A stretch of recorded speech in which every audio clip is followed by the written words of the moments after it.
If some of Canto 5 seems weird, that's probably because some of Canto 5 is weird. But to be fair, not as weird as Canto 6. We read Spenser for the weirdness. Before I get to big picture stuff, let me focus you in on a close reading passage. As always, Spenser keeps going back to particular poetic moves and tropes he's used before and revisiting them, revising them, giving us a new version of that. Notably, once Timaeus, Arthur's squire, meets Belphoebe, beautiful Phoebe, the virgin huntress who rescues him, he goes right to a lover's complaint. You saw two lovers' complaints in Canto 4, you get another in Canto 5. This is a stock move. It's like the kind of openings you know from this is what we call a convention. It is not meant to be real people doing things. It is a narrative convention, which is like a cliche that hasn't worn out yet. What a cliche is a convention that's been overworked and needs to lie fallow for a little bit or be turned around and turned into something else. But I also want to turn your attention to stanza 19 of Canto 5. And this will show us something about how this poem works. Timaeus is in the middle of fighting three foresters at once. I would also point out, like, you can get Spenser loves his action scenes. There's lots of blood and guts and people getting whacked, and it's true. Like both epic and romance have this. He loves his blow-by-blow battle scenes, and notice that the squire Timaeus takes all the damage. He's not only fighting three people at once. He takes all the damage up front. First, they wound him terribly, and he's gonna lose blood and need to resuscitate. But after he's wounded, he busts them all up.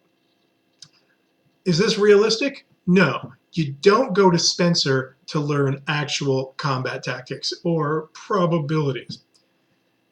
In the middle of this three-way fight, he gets shot with a dart, aka an arrow. He's trying to cross a river to get at these three no-good foresters. And this happens, stanza 19. With that at him a quivering dart he threw, with so fell force and villainous despite, that through his habericon the fork head flew, and though the linked mails impierced quite, but had no power in his soft flesh to bite. That stroke the hardy squire did sore displease, but more than him he could not come to smite, for by no means the high bank he could seize, but laboured long in that deep ford with vain disease. What happens? So the arrow has a forked head. Nothing is random in these works. Every word choice is a very deliberate choice, or a choice that has a lot of resonance, and the devil here and the angel is in the details. What is happening again? Yet again in this poem, someone is being shot with an arrow that only grazes him. The arrow got him, it got through the mail, but it's okay, it's a flesh wound, it's just a scratch. Exactly like what happened to Britomart in Canto 1. What should we expect to happen to Timaeus after he's been literally shot with an arrow? It didn't seem like it's a little scratch, doesn't seem like much. Well, what generally happens here when an arrow grazes you? It's a Cupid trope. It's a Cupid bit again, and Timaeus is about to fall head over heels, sick in love. Vain disease is the last two words of this poem, and like that's his vain disease. Well, one of the diseases in this poem is love. That courtly love metaphor of love is an illness. He's actually going to be physically ill, but then get worse. And Belphoebe, who's tending him, is like, oh my God, he's getting sicker. I don't know what to do. I don't know what to do. I'd also point out that he's going to fall in love with someone he hasn't met yet. He's out here chasing these bad guys on behalf of Florimel, whom Arthur, his master, is chasing. His lord and master Arthur is off chasing the lady, while the Squire Timaeus is taking care of the bad guys. It's somebody new. The next person he sees after this arrow gets him is the one he's going to be head over heels for. And who is it? It's another gorgeous, sexy virgin. We are introduced to Belphoebe. A couple things happen here. First, Arthur learns who Florimel is, and we pay off, oh, Florimel and Marinel are a couple, which is good to know. Notice how exposition works in Spencer. You're always finding things out too late. Don't get frustrated at not knowing what's going on all the time. This is not a narrative that's about you figuring out what's going on all the time. This is a narrative about you seeing things, surprising things, not understanding them, and having them become clear later. It's a kind of set of riddles. It's an immersive exploratory adventure with lots of different characters in motion doing lots of different things, and sometimes they kind of flit by. It gets worse and worse, or better and better, as characters you've never seen before flit by. At one point, like there's a knight who's gonna get a book later that didn't get written, who flies through for a second chasing a giant, and we don't see that person again. Clearly, just Spencer laying a marker down to bring that character back later. Here, first we have Arthur hears about Florimel and finds out, oh, it's all about Marinel. Oh, Marinel from the last canto. Yeah, he and Florimel are a couple. There's also a strange moment where Florimel seems to have left court to go find the wounded or maybe dead Marinel, which is strange because our characters met Florimel, saw Florimel being chased and took off after her before Britomart wounded Marinel. It's impossible. It's a mistake. Is it a mistake, or is it simply a kind of magical time logic happening here? I'm going to go with the magical time logic. It is weird. My advice is go with it. A lot of the Faerie Queene is a kind of dreamlike narrative, and there's a kind of dreamlike logic there, where sometimes causes follow effects. Some days after Florimel leaves, the man she went out to find because he was wounded gets wounded. It's strange.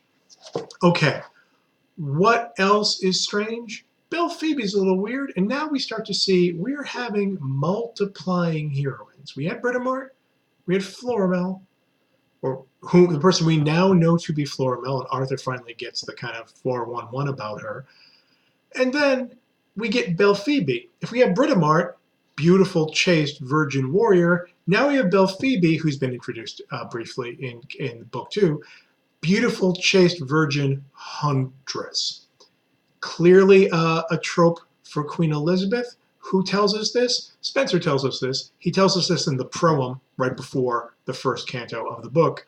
He actually says it, and he says it in the letter to Raleigh, which is in the back of your book. He's got a little letter to Walter Raleigh explaining how some of this poem works, how he intended it to work. Timaeus falls in head over heels courtly love with Belphoebe. Oh, Belphoebe and Britomart are also, is there room for two heavily armed virgins in this poem? Well, in a way, there are two heavily armed virgin goddesses in classical mythology.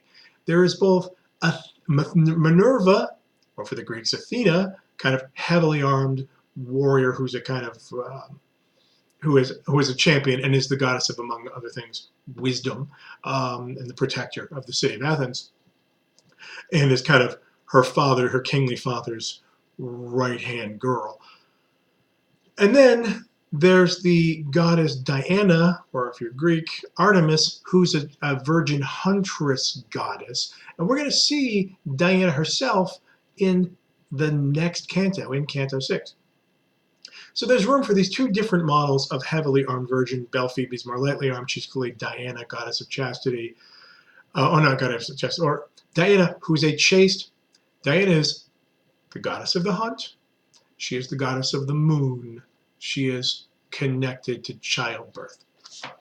All of this is going to become important in our very next canto.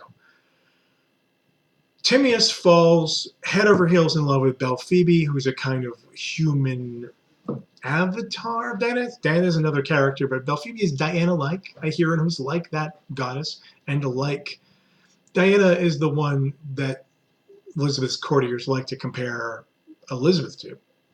She doesn't get compared to Minerva a lot. She gets compared to Diana a lot because he falls head over heels in love. It's courtly love. He feels he's beneath her, and socially he's right. Like he's just the squire.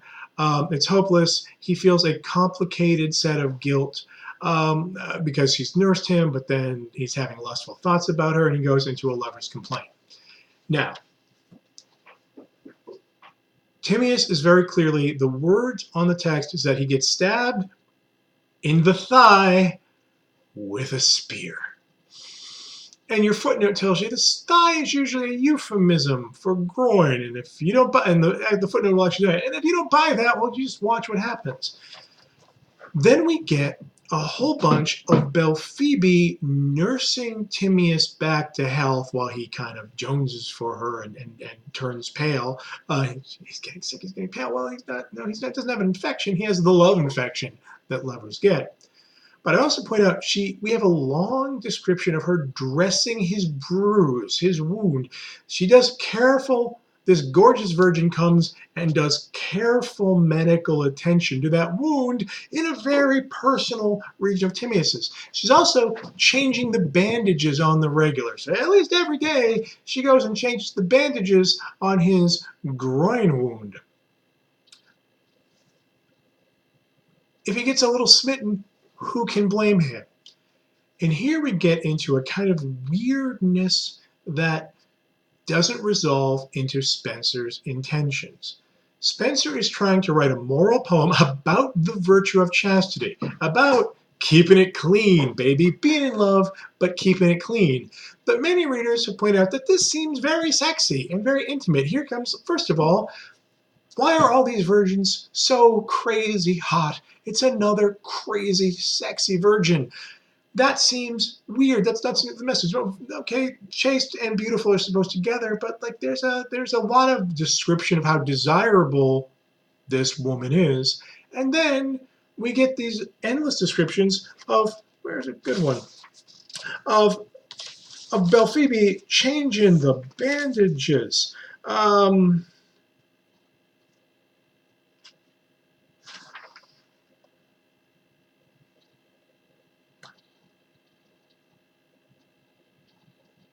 Here's stanza 42. Actually, stanza 38. Where when they saw that goodly boy with blood defiled, and their lady dress his wound, they wondered much, and shortly understood how him in deadly case their lady found, and rescued out of the heavy stound, eftsoons his warlike courser, which was strayed far in the woods. Whiles he lay stound, she made the damsel search, which being stayed, they did him set the runner forth conveyed. So as we're gonna find the horse, we're gonna go get the horse. The ladies are like, what are you doing touching him like that? Oh, okay, he was dead. He was almost dead. Actually, here's stanza 41. Thither they brought that wounded squire, and laid in easy couch his feeble limbs to rest. He rested him a while, and then the maid his ready wound with better salves new dressed. Daily she dressed him, and did the best his grievous hurt to garish, that she might, that shortly she his dolour had redressed, and his foul sore reduced to fair plight. It she reduced, but himself destroyed quite. She's taking care of his groin wound. She took care of the groin wound, and now he's hooked. And here's a good stanza. Here's a good Spenser stanza for you. Stanza 42. Oh, foolish physics, an unfruitful pain that heals up one and makes another wound. She his hurt thigh to him recurred again, but hurt his heart, which before was sound, though through an unwary dart which did rebound from her fair eyes and gracious countenance. What boots him from the death to be unbound, to be captive in endless durance of sorrow and despair without allegiance, an unwary dart which did rebound from her fair eyes. We're back to the arrow metaphor.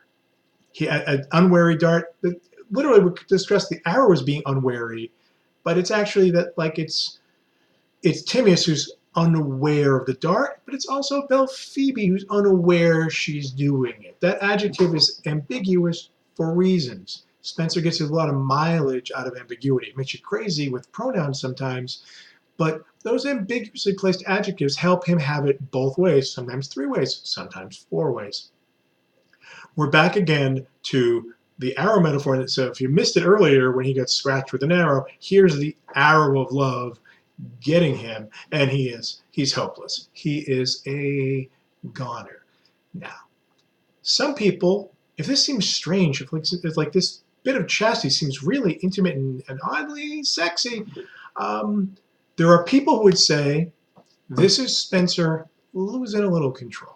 That the narrator, he set out to write a moral poem, and it's getting away from him, and things about sex and desire that maybe he's not fully conscious of are starting to run riot. Other people would say he is consciously doing this. He's putting in subtle, complicated irony. He's being subversive in various ways. He's playing a very complicated game of 3-dimensional chess. It doesn't matter. Or rather, it doesn't matter to us because we can never know. What was in Spencer's head is beyond our access. We will never know. What matters is, on the page, it gets ambiguous. This is a poem that's trying to teach moral virtues, but the sex is around every corner, and sometimes not even around the corner, on top of us, below us. It's everywhere, and things don't quite go the way the morally uplifting plan might have them. Ambiguity, ambivalence, things going multiple ways, that complexity is part of what makes the poem work. Don't blame Spencer. Enjoy the fact that we're having it more than one way.